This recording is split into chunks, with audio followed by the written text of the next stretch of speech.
Hey guys, Average Woodsman here. So I went out in the woods this morning, spent a couple hours out there, and as you guys know, I moved from Florida to Northwest Nevada, and from Northwest Nevada to the Black Hills here in South Dakota. So, needless to say, the weather I've done a lot of changing in the climate and the weather conditions. So I invested in a lot of warm clothing since I knew that we were going to be moving here. So I just wanted to go over some of the warm clothing that I purchased and what I've been wearing since I've been here. I've only been here for about three and a half weeks, but the climate and the weather has been really cold at times and then moderately cold at times. So like this, just for example, this morning it was about 18 degrees when I got out there around 6:45, 7 o'clock, and when I left around 10, it was about 24 degrees. So it can really change dramatically depending on the time of day, the time of week, and the cold fronts that come through. So anyway, let me get into the clothing. So I've been wearing these Danner boots. I bought these actually for hunting season. They're insulated and waterproof, and they're really comfortable to hike in, especially if you're going to be traversing, long distances. One of the issues that I've had with them is unless you tuck them in, which is not very comfortable, my pants tend to get wet, at least the bottom part, if the snow's really deep. But other than that, they're really good boots. I actually ordered a pair of Lacrosse Alpha boots. They're similar to like a muck boot. They're insulated and they're waterproof, and they just slide right on. So I'll let you guys know how those are. I had a pair of muck wetland boots when I lived in Florida, but I left them there. There was no point in me bringing them to Northwest Nevada in the high desert, so I left them in Florida. But anyway, so the pants, the base layer that I was wearing these Wool X. These Wool X. This is the heavyweight. This is 100% merino wool. I have a top for this also, but I haven't needed to wear it really because I have other clothing that I've been using, which I'm going to show you guys. But this is the base layer that I'm wearing for my pants. I've just been wearing wool socks with these boots. These are the military surplus gloves that I bought probably 10 years ago or more. They work really well. They're really worn. I probably will have to eventually get a new pair pretty soon, but these have been just serving me really well over the years, and even in this really cold weather. The shirt that I was wearing today, and the reason why I wasn't wearing a base layer, is because I have this button-up shirt, and this is 100% wool also. It's really warm, but it doesn't cut down on the wind very well, just like most wool doesn't.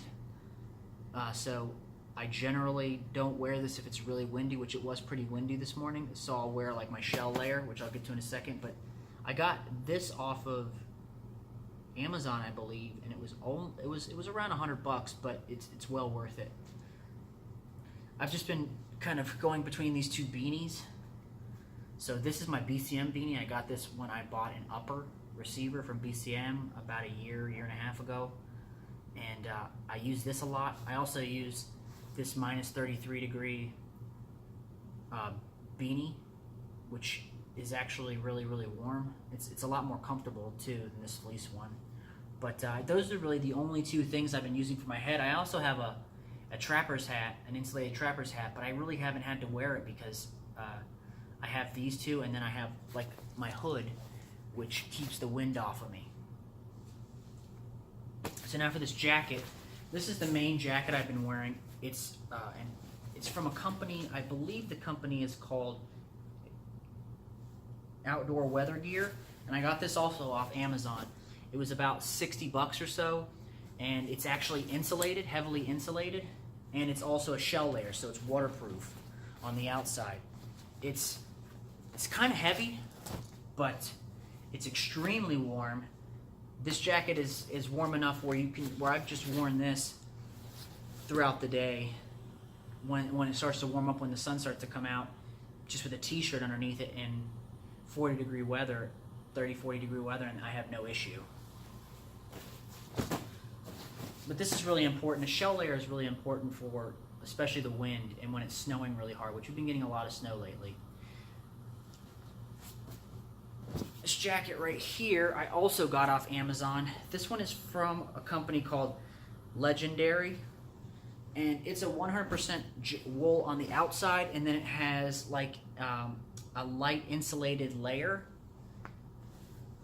But it's really, really warm. This jacket's really warm. Problem with it is it's super heavy. I mean, this thing has some serious weight behind it.